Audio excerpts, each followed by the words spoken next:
July 6th, it's about 8:14 a.m. here in California. It's about 75 degrees outside, but it already feels like 80 with the radiant sun beating down upon you. Let's see what's going on inside the old container. I got the fan plugged in, just sucking some nice cool air through here. Look at all this stuff. All this stuff came from a place called BT Express Liquidators, which was right here in Silicon Valley, and all this stuff came from Silicon Valley companies that failed or whatever. Just got rid of their old gear. Beautiful rolling table with these nice racks on top. This one's 6-footer. Why is this one rolling? Well, I'm gonna put the shop box on here, which is a huge throatless metal shear. And it's gonna go pretty much in the middle. So basically you could take an 4-foot wide sheet of steel and cut it straight through, and then you can roll the table out like this and have, open both doors and have friends help you hold this huge behemoth of steel and shove it through if you really needed to, okay? If you really, really needed to.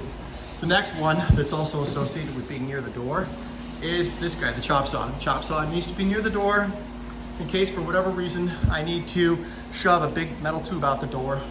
I can do it on the chop saw and have it come out the door. I'm just noticing now that this table's a little higher than this one, so maybe jack this table up or put the chop saw on a pedestal so that you can run stuff across. The really slick thing, I suppose, would be to shim it up just exactly to the height of this table so that it will always hold the material. I'm a genius. Okay, then this guy here, the DC powered beveling, mitering, sliding chop saw is gonna go over here. Look at all these little tools. I used to use these at MWS Motorsports. This is the old Harbor Freight bandsaw, which has seen better days and needs to be replaced at some point. This is the Greek chair. The Greek chair has a Sawzall blend that goes up like this. It's basically a throatless shear for Sawzalls. I don't recommend you make one. They're extremely dangerous. Other tools too. My good old black metal cutting toolbox. This is where the drill press is gonna go if I buy a mini mill or a mini lathe that's gonna go here. Here's my blade sharpener is gonna go here. It wouldn't be one of my projects without needing to do modifications. I really wanted this 8-foot table with those cabinets underneath, but they didn't have one, and so they had this up higher. So I got to slice this off, get some tubing that fits around it, make a slider, and put it up higher, and then put some bolts through it, okay? The old oven for powder coating parts, a glass cabinet, well, I haven't used that in quite some time. And then these two tables were actually made out of some 4-foot tables where I just took off the legs, slid these out, put the bolts in a different place, right? Mounted it back up, and also bought melamine tops to put underneath these cheap stainless steel kits and glued it on.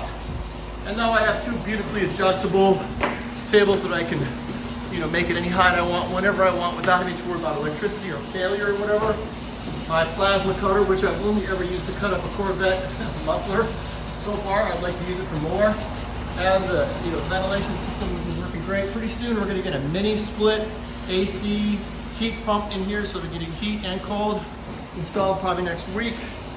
The welders is going to go on a cart right here. Oh, there's the welding cart. Still some room to put more stuff if I need to. I'm very excited. Am I going to wire this up all fancy with like J boxes and stuff like that? I might at least need to put a light switch up on the wall, okay? Yes, but for now I'm probably just going to use my myriad of obtainium that I got from working years in Silicon Valley and just hook these up using extension cords down here. I'm gonna need some 220 that goes down to the end. It's probably just gonna go across the floor for now and worry about wiring it up later, because the main thing to do is to free the garage. Yes, it looks like the container job solves all the problems, but not quite yet. All of this junk, basically I have to take some of these Costco boxes that you get from Costco, and organize things in there and grab shit off the tables and say, okay, this one goes on to the assembly table, and then grab the jig and all this stuff, and this one goes on to the such and such table, and get this stuff out of here, then get these tables out, then vacuum, and then I'll be able to put a car back in here. And the other thing that sucks is this vise, which I literally have screwed into this plastic table here. It has to be drilled and mounted onto one of the tables out there. And then I'll be done, and then I'll be out of here, and then I can have my damned garage back. Free the garage.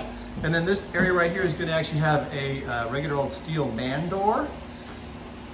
because you can't close this from the inside. And if you're having air conditioning, you really want this sealed. So I'm gonna put in a man door right here.